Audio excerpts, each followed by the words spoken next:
ان ینصرکم اللہ فلا غالب لکم، اگر اللہ تعالیٰ تمہاری مدد کر دیں، تمہارا ساتھ دیں، لا غالب لکم، کوئی بھی تمہارے اوپر غالب نہیں آ سکتا، کوئی بھی،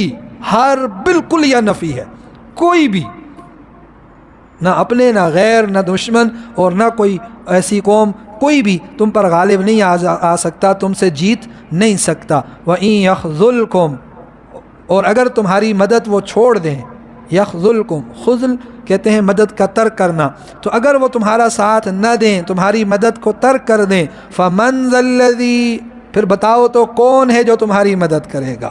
فَمَنْ ذَا الَّذِي يَنصُرُكُم مِّن بَعْدِي، اللہ کی ذات جب مدد اٹھا لے تو پھر کون ہے جو تمہاری مدد کرے؟ کوئی نہیں ہے، کوئی نہیں ہے جو اللہ کی مدد کے اٹھانے کے بعد پھر اس کے برابر میں تمہاری کوئی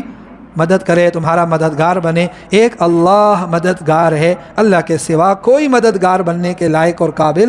نہیں ہو سکتا۔ وَعَلَى اللَّهِ فَلْيَتَوَكَّلِ الْمُؤْمِنُونَ، اور صرف